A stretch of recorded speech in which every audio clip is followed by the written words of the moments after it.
윤석열 대통령이 광복절 특별 사면을 단행했습니다. 여기에는 대기업 총수급 인사 12명이 포함이 되어 있었는데요. 경제 살리기에 중점을 뒀다면서 사면 복권 명단에 포함을 시킨 겁니다.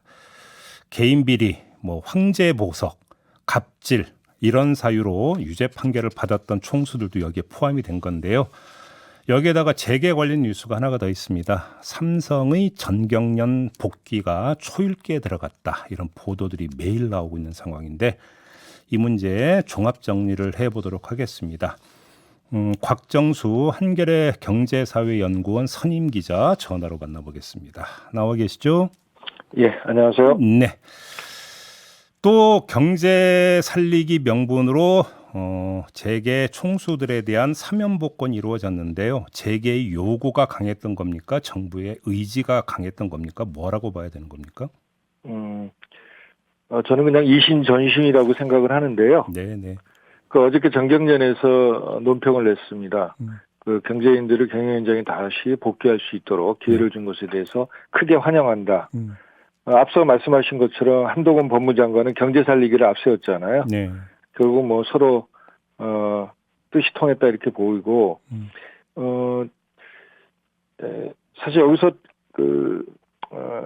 한동훈 장관이 서민 경제 어려운 상황을 또 강조를 했어요.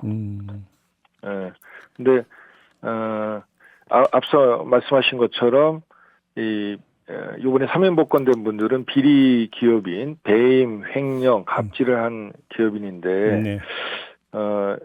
그 서민 경제의 어려운 거하고 어떤 연관이 되는지 좀 의문이라는 생각이 들고요. 제가 퍼뜩 하나 떠오르는 건 있는데요. 이번에 사면 복권 대상자 중에 황제 보석 논란의 주인공이 있잖아요. 그 네, 사람이 그렇습니다. 보석 기간에 맥주 마시고 떡볶이 먹었잖아요. 이거 그렇습니다. 호프집과 떡볶이집 경기와 연관돼 있다 이렇게 봐도 되는 거 아닙니까?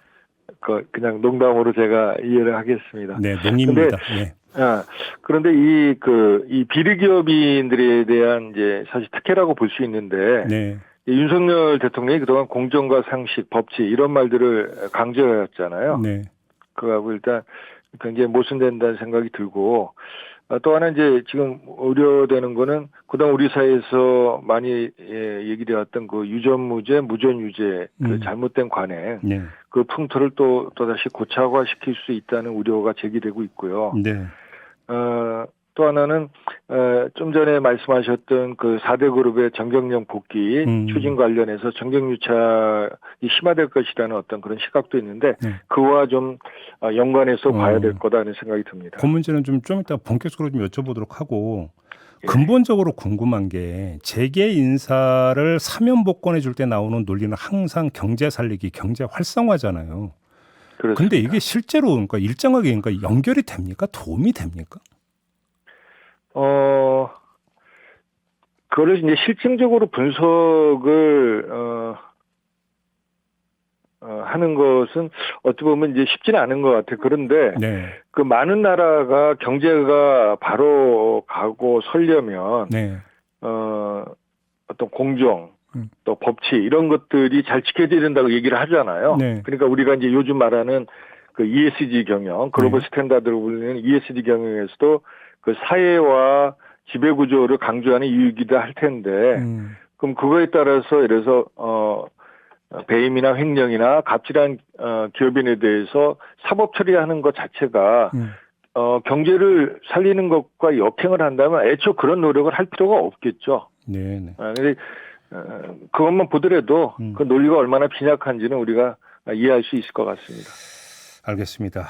삼성이 정경련에 복귀할 거다라는 보도가 지금 계속 나오고 있는데 지금 재계 분위기는 어때요? 네, 정경련이 오늘 22일 날 이제 임시총회를 열고 이름을 한국경제인협회로 바꾸고 새 회장이 이제 유진 풍산그룹 회장을 뽑을 예정이라고 그러는데요. 지금 말씀하신 대로 4대 그룹의 이 정경련 재가입 여부가 재계의 관심사인데 사실상 재계 분위기는 기정사실화하는 분위기입니다. 그래요? 그러면 지금 삼성 준법감시위원회라는 기구 있잖아요. 이 준법감시위원회가 이르면 내일 임시회의를 열고 전경련 복귀를 논의한다. 이런 지금 보도가 있는데 그러면 결론은 이미 나온 거나 다름없다는 얘기인가요? 그러니까 그거는 이제 최근 상황을 약간 좀 짚어보면 네. 이제 말씀하신 것처럼 삼성은 이제 재가입 수순 받기에 들어가라고 봐야 될 것 같고요. 네. 그 나머지 4대 그룹 중에 3대 그룹인 현대차, SK, LG는 삼성이 정하는 대로 따라가겠다는 그런 입장입니다. 그래서 이제 삼성이 원래 준법감 시위를 다음 주에 열기로 돼 있어요. 정례 회의를. 근데 이것을 굳이 16일 날 임시 회의를 열어서 정기능 재가입 문제를 논의하겠다는 것은 이미 결론을 정해놓고 요식행위를 밟고 있다. 그렇게 보는 게 아마 정확한 것 같습니다. 그렇게 이제 재계에서도 보고 있고. 예. 또 하나는 그때 당시에 그 국정농단 사태 때 정경련을 탈퇴한 그룹이 4대 그룹 외에 재계 5위인 포스코도 있었어요. 예. 근데 제가 이제 어저께 시선 집중해서 출연 요청을 받은 다음에 포스코에게 직접 확인을 했는데 여기는 뭐 삼성 얘기와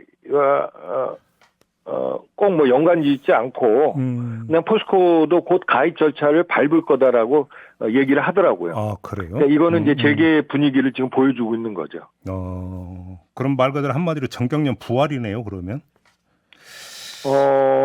사실 뭐 뒤에서 다시 얘기할 기회가 있을지 모르겠지만 윤석열 정부가 저희 그 대선 캠프에서 핵심적 역할을 했던 김병준 전 교수죠.를 정경련 회장이 된 이후에 회장 직무대행 된 이후에 한일 그 정상 그 회담이나 그 한미 정상회담 때 정경련이 재계 창구 역할을 했잖아요. 그때부터 이미 정경련은 윤석열 정부가 손을 잡고 부활했다는 평가가 많았습니다.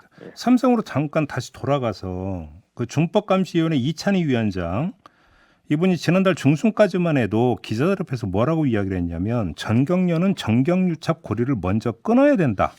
이런 입장을 밝힌 바가 있는데 이거 어떻게 읽어야 되는 겁니까? 그럼 최근에 움직인 거 너무 다른 거 아닙니까? 저는 그거는 이제 립 서비스라고 생각을 합니다. 그거는 그동안 준법감 시위라는 게 이제 아시겠지만 2016년도 국정농단 사태가 나면서 삼성의 이재용 회장이 배임횡령 혐의로 사법처벌을 받았잖아요. 그러면서 이제 삼성이 국민에게 사과를 하면서 준법감시위원회를 만들었는데 준법감시위원회라는 게 그 일기 김지영 대법관 시절만 하더라도 그에 대한 대국민 사과를 통해서 그 문호조 경영에 대해서 이제 안 하겠다고 얘기를 하고 또 사세 승계도 포기하겠다고 얘기를 했잖아요. 일정 부분 이제 성과를 거뒀죠. 그런데 그 2기 이찬희 위원장으로 들어와서는 사실상 거의 한 게 없어요. 그냥 그리고 사실 이제 그때 2기 위원회의 가장 큰 기대하는 내용이 뭐였냐면 삼성이 지배구조 개선 방안을 내놓을 것이다라는 그런 얘기들이 있었는데 사실 아시다시피 그런 얘기가 전혀 지금 들리고 있지 않잖아요. 그래서 저는 2기 중감위에서 이번 건과 관련해서 무슨 의미 있는 의견이나 지적이 나올 거라고 예상은 하지 않고요.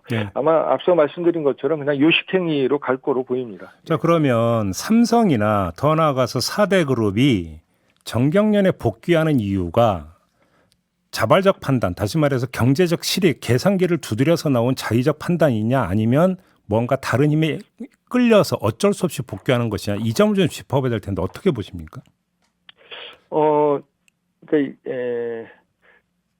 앞서 강조하셨지만 국정농단 사태 때 4대 그룹이 국민 앞에서 탈퇴를 약속했잖아요. 청문회 나와서 그랬죠. 네, 그렇습니다. 그리고 실제로 이제 탈퇴를 했고요. 그러니까 이제 복귀가 이제 표면적으로 보면 약속 위반일 텐데 7년 전 국정농단 사태 때 정경유착 비판이 제기되지 않았습니까? 근데 그때는 저는 국정농단 세력하고 이런 재벌가의 일종의 뭐 이런 표현이 어쩔지 모르겠는데 이 아름다운 정경유착이라는 게 아름다운 관계가 아니고 부정한 관계라고 우리가 본다면 네. 당시 7년 전에 이 정경유착은 특히 삼성의 경우에 화관이었다. 네? 서로 이익이 맞았다는 거죠. 그래서 삼성은 국정농단 세력을 위해서 미르나 K스포츠 재단에 후원을 한 거고 네. 또 국정농단 세력은 이재용 회장의 경영승계 지원을 해서 국민연금에 압력을 넣어서 삼성물산과 제일모직간 그 합병을 찬성했잖아요. 네. 그래서 법원이 이미 판결을 내렸습니다만 국민의 노후 자금이 그로 인해서 1,400억이나 손해를 자초했다는 거고 그런데 이번 경우에는 그때는 아까 이제 화관이라는 표현을 썼습니다만 이번 정경유착은 저는 권력 주도형 정경유착이다. 좀 형태가 좀 차이가 있다. 권력 주도형이다. 예. 그러니까 윤석열 정부가 주도하는 신정경유착이라는 거죠. 그러니까 지난 2월에 이제 김병준 회장이 직무대행을 맡았는데 이분은 앞서 말씀드린 것처럼 윤석열 캠프 출신으로 그렇죠. 상임선거 대책위원장에 역임했잖아요. 그래서 당시 재계에서는 김병준 회장을 놓고 용산의 낙하산이라는 얘기가 파다했어요. 심지어 정경련 안에 제가 아는 분은 김병준 회장이 그 YH 이게 이제 청와대 이제 대신해서 이제 용화대라고 부르는 건데 얘 대리인이다. 김병준 뒤에는 윤심이 있다. 근데 사실 그 뒤에 그 김병준 회장이나 정경련의 행보를 보면 이 말이 그럴 수 있겠구나라는 거 우리가 알 수 있는 게 그 윤 정부가 김병준 체제 정경련을 한미 정상회담 때 그 대표 경제단체로 적극 활용했잖아요. 정경련이 경제사들 단 구성을 했고, 맞아요. 그때 일본도 갔었죠. 그렇습니다. 그 한일 정상회담 때는 그 정부의 강제징용 관련 제3자 배상안 추진이 국가적으로 굉장히 논란이 컸잖아요. 근데 그것을 추진하는데 어떤 도움의 역할을 또 자처했어요. 사실은 이제 국민의 절반 이상이 이런 부정적으로 보고 또 이게 기본적으로 경제 사안이라기보다는 외교적 사안이고 역사 문제인데 여기에 경제단체가 전면에 선다는 건 사실 대단히 이례적인 거거든요. 그래서 저는 이거는 정경련을 놓고 김병준 그 회장 직무대행과 용산의 교감이 없이는 이런 일이 있을 수 없다는 것이 그냥 상식적인 얘기고요. 그 말씀을 정리하면 재계는 김병준 대행을 보면서 윤석열 대통령을 떠올린다 이런 얘기잖아요.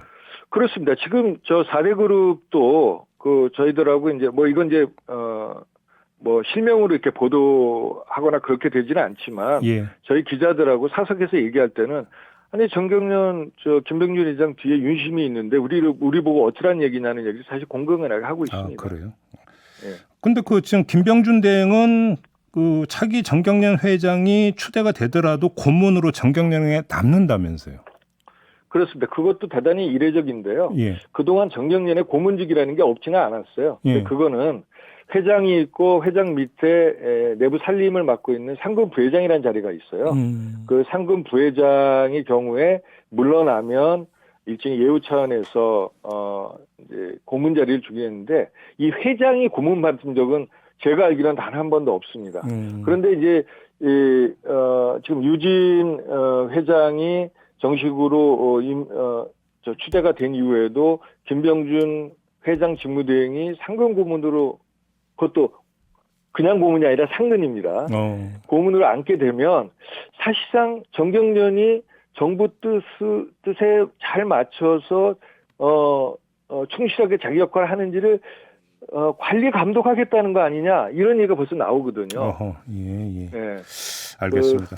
근데 조금 전에 이제 한일 그 관계 이야기하면서 정경련이 등장했다고 말씀을 주셨는데 그러면 지금 만약에 4대 그룹이 정경련에 복귀하면 그 한일 미래 기금이라고 있었잖아요. 이 그렇습니다. 기금도 그러면 이 4대 그룹과 중심으로 출연하게 되는 겁니까? 저는 뭐 그 가능성은 열려 있다고 봅니다. 그때 이제 한일 정상회담 때 정경련하고 일본의 이제 경단련이라고 그러죠.